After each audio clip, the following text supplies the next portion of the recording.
You've probably seen these border transitions in History Marsh videos, but they were made on Adobe After Effects. I found a way of making them for free in Davinci Resolve. The first thing you'll need is 2 map stages, one before the conquest and one afterwards. If you're struggling with that, I've already made a video to get you started. Once you have your maps, open Davinci Resolve and drop them into your media pool. Then go to the Edit tab and place your second stage onto track 1, with your first stage above it on track 2.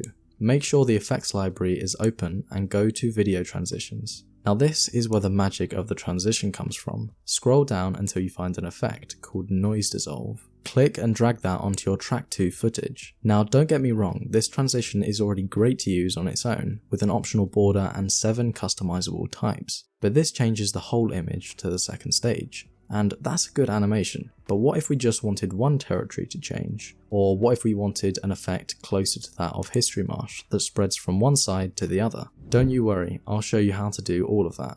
The next thing you'll want to do is right click the Noise Dissolve and press Open in Fusion Page. Now don't be scared of this, once you've seen it done it will get a lot easier. Your nodes should look like this, but we want to add a few things. Click on the Fast Dissolve icon and press Shift Spacebar.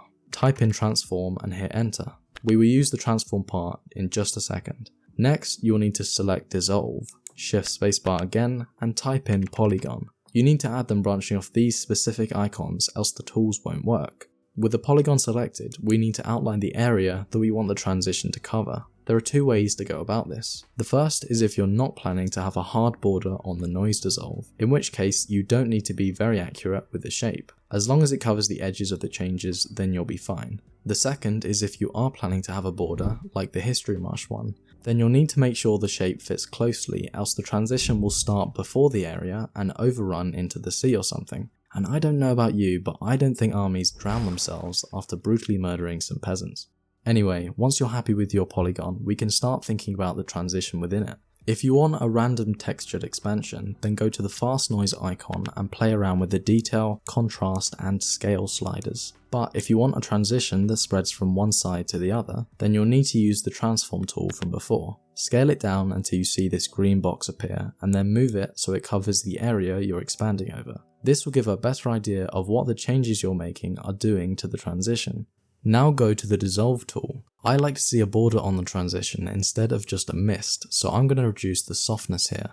You can see it's starting to take shape. Now let's say I want the red territory to expand from left to right. Go back to the transform tool and move the angle around to 90 degrees. The transition will now play from left to right. Make some further adjustments in the fast noise tool to get the border on the transition right and scrub through the footage to see if you like it. Once you're happy, go back to the Edit tab and watch as your nation conquers another. Another cool effect that History Marsh uses is this random dissolve on its territories. Let me show you how to do that.